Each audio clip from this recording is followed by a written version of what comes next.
You go outside there and you keep your gaze down. You keep your gaze down.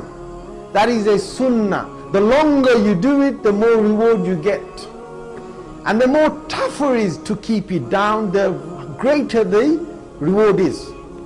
You know, don't look at, it's not like you see an ugly person and you say, astaghfirullah.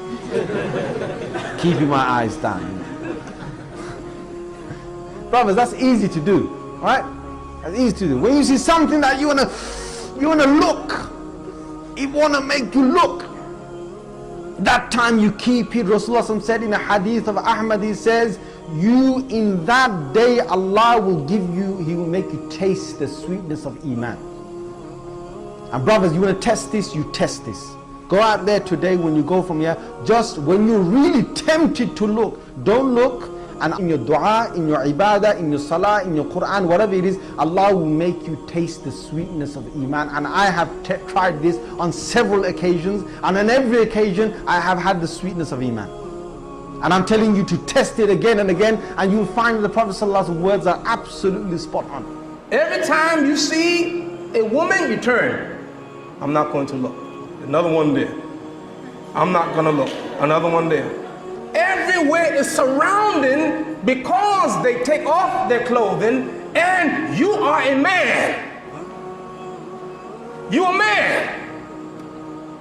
And brother, I'm telling you, if you keep looking, when will you stop looking? When will you lower your gaze?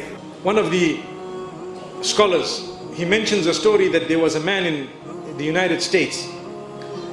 He was a religious preacher. He entered a lift, young man. And when he was in the lift, the lift stopped at a certain floor, and the female entered it. She was semi-nude. And he looked down and he did not look at her, and she was agitated, irritated. First time in her life somebody's not looking. And she's stamping, and she's doing, trying to make a noise, and the two of them are alone in the lift. And he just looks down, he doesn't say a word. His lift stopped, she wanted to go higher. When he came out, she came out behind him. This is a true story. She came out behind him and she created a discussion. Hey, you know what? I'm very offended. Am I so bad, so dirty, so ugly that you couldn't even look?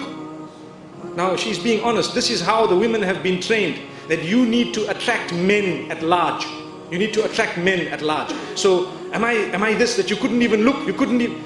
And he says, look, my sister, you know what? I'm a Muslim. I respect you so much, really. And I have a wife. And I don't want to insult myself and yourself by, staring at you, and what am I going to gain by it? And he explained to her in a beautiful way. And she asked for his number. Now imagine if someone asked you for their numbers. Wow, mashallah. And respectfully the man agreed, and he felt that, I will get the people in touch with her and explain. After some time, she accepted Islam. And she says, Islam has liberated me from being a person who cannot leave the home without half an hour in front of the mirror, without spending on different types of designer clothing. Islam has liberated me. I just put on a black cloak and I walk out. That's it.